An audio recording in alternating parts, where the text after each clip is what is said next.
Alright everybody, this has to be my best videos ever. Working from a script, Article 2 of the United States Constitution. The finest document ever written, I think everybody agrees. Well, I'm being a little bit facetious, but the irony is that I do think it's pretty well written piece of political philosophy and mechanics there. It's very efficient.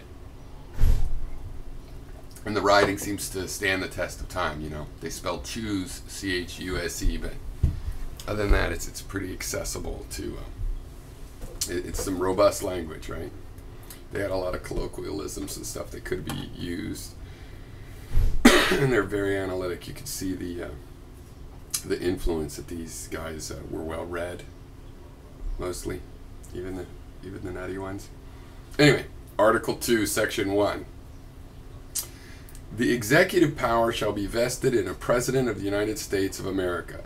He shall hold his office during the term of 4 years and, together with the Vice President, chosen for the same term, be elected as follows. Each state shall appoint, in such a manner as the legislature thereof may direct, a number of electors, equal to the whole number of senators and representatives to which the state may be entitled in the Congress.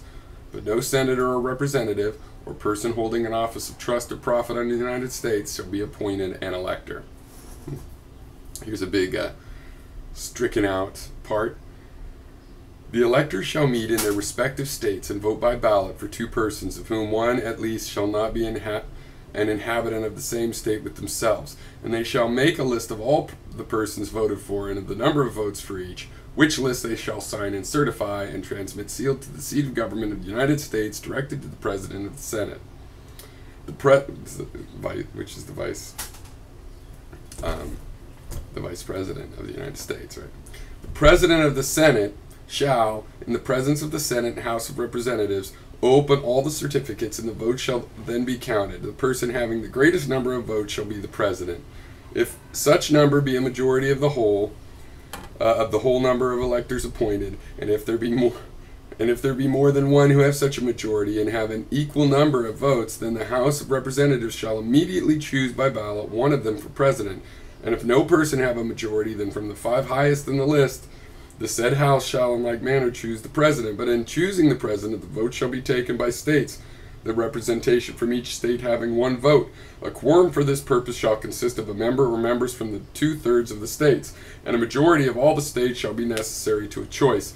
In every case, after the choice of the President, the person having the greatest number of votes of the electors shall be the Vice President. But if there should remain 2 or more who have equal votes, the Senate shall choose from them by ballot the Vice President.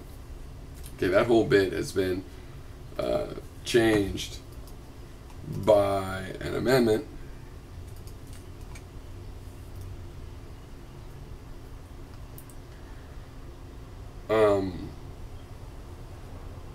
it's the 12th Amendment.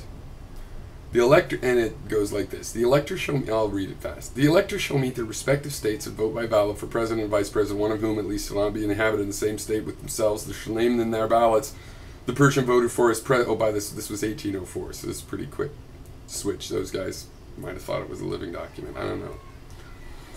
They shall name their ballots the person voted for as President, and distinct ballots the person voted for as Vice President, and they shall make distinct lists of persons voted for as President, of all persons voted for as Vice President, and if the number of votes for each, which list they shall sign and certify, and transmit sealed to the seat of government in the United States, directed to the President of the Senate. The President of the Senate shall, in the presence of the Senate and the House of Representatives, open all the certificates, and the votes shall then be counted. The person having the greatest number of votes for the President shall be the President. If such number be a majority of the whole number of electors appointed, if no person have such a majority, then from the persons having the highest numbers not exceeding 3 on the list of those who have voted for as President, the House of Representatives shall choose immediately by ballot the President. But in choosing the President, the vote shall be taken by states, the representation from each state having 1 vote. A quorum for this purpose shall consist of a number of members from 2/3 of the states, and a majority of all the states shall be necessary for a choice. And if the House of Representatives shall not choose a President, whenever the right of choice shall devolve upon them, before the 4th day of March next following, then the Vice President shall act as President in the case of the death or other constitutional disability of the President. And that is that little phrase comes in from the Section 3 of the 20th Amendment. The person having the greatest number of votes as vice president shall be the vice president. If such a number be a majority of the whole number of electors appointed and no person have a majority, then the two highest numbers on the list, the Senate shall choose the vice president. A quorum for the purpose shall consist of 2/3 of the whole number of senators, and a majority of the whole number shall be necessary to choice. But no person constitutionally eligible for the office of president shall be eligible to have vice president of the United States. Boom, king, town, pow. Back to the Constitution. Section 1, continuing. The Congress may determine the time of choosing the electors, and the day on which they shall give their votes, which day shall be the same throughout the United States. No person except a natural-born citizen or a citizen of the United States at the time of the adoption of this Constitution shall be eligible to the office of President. Neither shall any person be eligible to that office who shall not have attained to the age of 35 years and been 14 years a resident within the United States. This paragraph has been modified.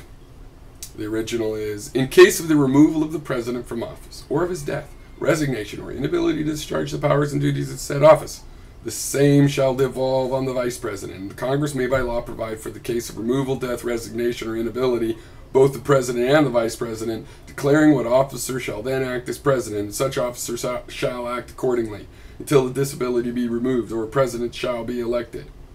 So say what? In case of the removal of the president from office, or of his death, or his resignation, or his inability to discharge the powers and duties of the office, the same, I guess the duties, shall go to the vice president. And the Congress may by law provide for the case of removal, death, resignation, or inability, both of the president and the vice president, declaring what officer shall then act as president. And so, oh, I see. It went president, vice president, and then God only knows. The Congress can provide that by law.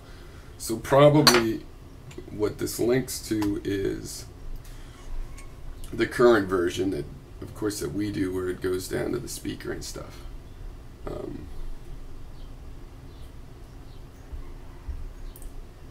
Yeah, okay, so this is Amendment 25. In case of the removal of the president, the vice president becomes president. If the vice president's gone, the president will nominate somebody that has to be confirmed by a majority in both houses. Basically, so this is our current situation, yeah, and it goes down to the House and everything. So they just specified that more. I'm going to read the amendment, so eventually, so we'll just go through the detail later. Continuing in section 1, almost done. The president shall, at stated times, receive for his services a compensation, which shall neither be increased nor diminished during the period for which he shall have been elected, and he shall not receive within that period any other emolument from the United States or any of them.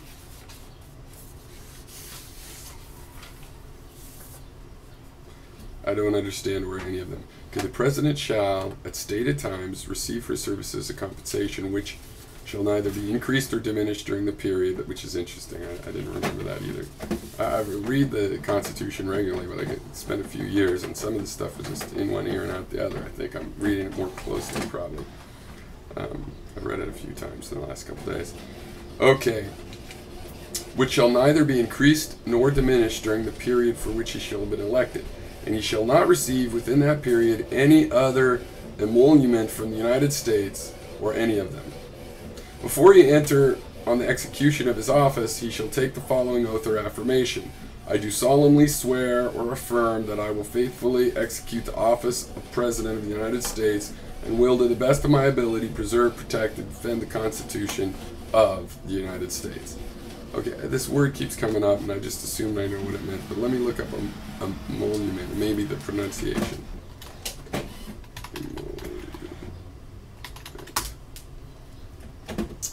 Sue. Merriam-Webster Online. The returns arising from an office or employment, usually in the form of compensation or perquisites. Okay, yeah, so it's any kind of compensation from an office. Okay. It's a little more broad than saying you can't get money, but somebody could give you a pig. Okay, section 2.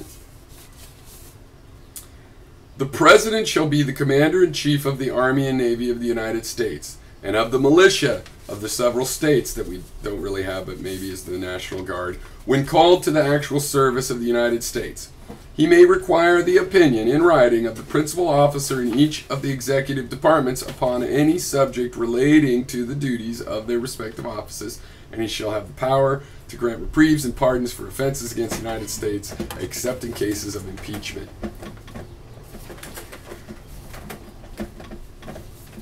Well, how the fuck did Ford pardon Nixon then? Jenny, how did Ford pardon Nixon if it says right here that the power of reprieve and pardon doesn't count for impeachment? Did he pardon him for something besides impeachment? Oh, there's probably some weird legal Nixon thing wasn't about that. impeached. Oh, he resigned. Oh, so he resigned so he could be pardoned. That's interesting. Tip O'Neill probably could have told me that. Okay. Section 2 continuing. He shall have power by and with the advice and consent of the Senate to make treaties. This is the one Teddy Roosevelt broke. Provided 2/3 of the senators present concur, and he shall nominate, and by and with the advice and consent of the Senate, shall appoint ambassadors, other public ministers and consuls, judges of the Supreme Court, and all other officers of the United States whose appointments are not herein otherwise provided for, and which shall be established by law. But the Congress may, by law, vest the appointment of such inferior officers as they think proper in the President alone, in the courts of law, or in the heads of departments. The President shall have the power to fill up all the vacancies that may happen during the recess of the Senate by granting commissions which shall expire at the end of their next session. And that's what do they call those? A recess appointment. It's the way you can get your little guy in there, because they take plenty of vacations. Section 3. He shall from time to time give the Congress information of the state of the Union and recommend to their consideration such measures as he shall judge necessary and expedient. He may, on extraordinary occasions, convene both houses, or either of them, and in the case of disagreement between them with respect to the time of the adjournment, he may adjourn them at such times as he shall think proper. He shall receive ambassadors and other public ministers. He shall take care that the laws be faithfully executed, and shall commission all the officers of the United States. So, yeah, I was wondering about that during the fiscal cliff. You know, I couldn't remember, and somebody said that Obama should convene the Congress, and he could have. So what's that all about? The President, if I was President, I'd read this shit every day. It only takes 20 minutes once you've read it a couple times. I mean, I guess maybe once a week. The President, Vice President, all civil officers, and not because it's some glorious document. That's pretty interesting in its way, and in its genre. But because it is the ultimate law of our land. You know, if it was utter crap, it wouldn't matter. Read it, you know, all the time. You know, become familiar with it, that words are power. Okay, Section 4. The President, Vice President, and all civil officers of the United States shall be removed from office on impeachment for and conviction of treason, bribery, or other high crimes and misdemeanors. So, yeah. Automatic impeachment. We've had a few of those. Okay, that is Article 2.